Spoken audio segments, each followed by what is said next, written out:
So we begin to make our way through the first letter of St. Paul to the Thessalonians.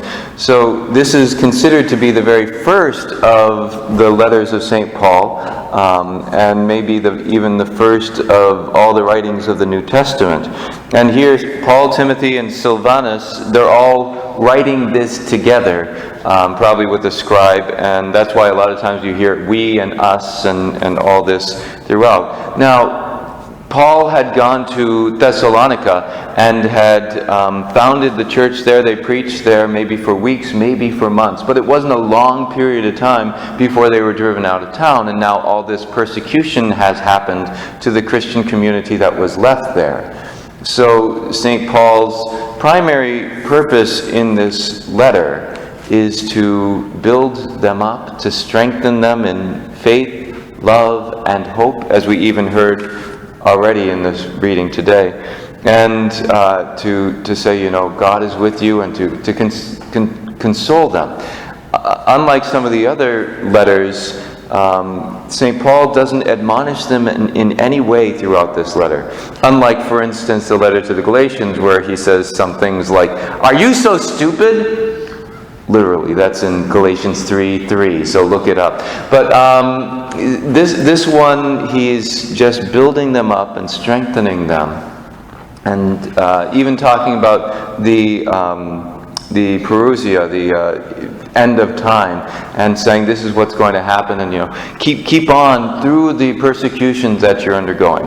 So it's something to think about, and as we go through the next week or two, or however long we have the First Thessalonians, that readings in the scriptures. Tomorrow we have a feast day, so we won't hear it then, but something to think about. But that's not my homily, that's just a warm-up. Today we celebrate the feast of St. Rose of Lima. And St. Rose is the first of the American-born people to be canonized. She was born in Lima, Peru, and she had a great love of Almighty God. She'd fallen in love with Jesus because she knew that the Lord takes delight in His people, as we hear in the responsorial psalm. And so she gave herself so fully to Almighty God, giving herself, even wanting to become consecrated to Him. She studied St. Catherine of Siena and said, I want to be like that, even becoming a third order Dominican. But her parents didn't want her to become a consecrated virgin. They wanted her to get married, and they were pushing her. And she was obedient to her parents in all things except the marriage. But so they locked her up so she couldn't go off to the convent and everything, and so she was. They kept her. They kept her in seclusion for many years, but eventually she was able to become a third order Dominican and really to give her life over to Jesus. And the people around her said that when she talked about Jesus, her face glowed. She was so in love with Jesus because she had first learned that God takes delight in His people. But it wasn't because she was always had these nice warm feelings and everything. She went through the dark night of the soul, as did all the saints. She had those times of dryness and brokenness where she felt so far from God, and yet she loved Him. And people could see that love flowing through her. In speaking to one of her priest friends, she said, I confess that I am a great sinner. She knew who she was.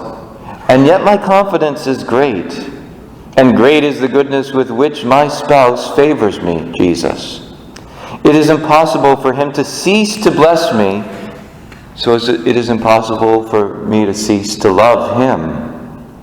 Why, it would be easier to make me believe that He had turned me into a stone than that He should ever part from me.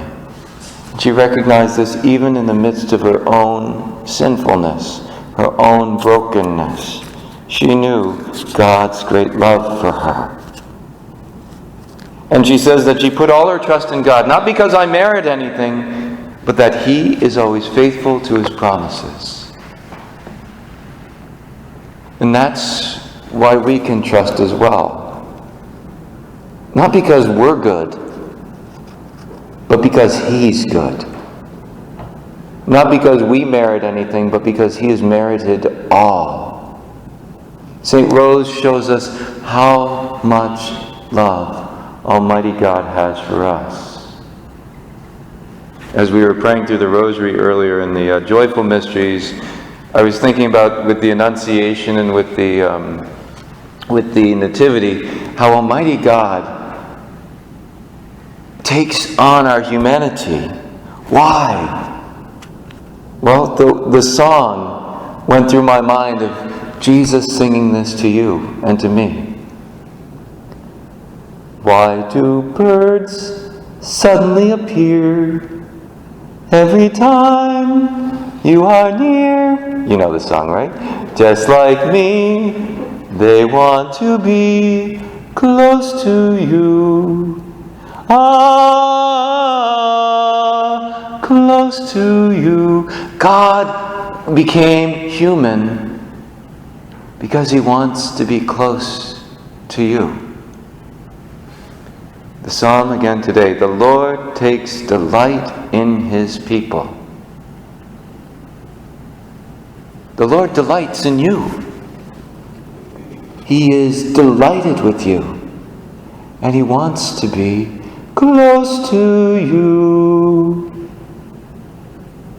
May you allow this truth to penetrate your heart. May we allow this truth to enter in, so that, like St. Rose of Lima, we may fall head over heels in love with the God who is head over heels in love with us.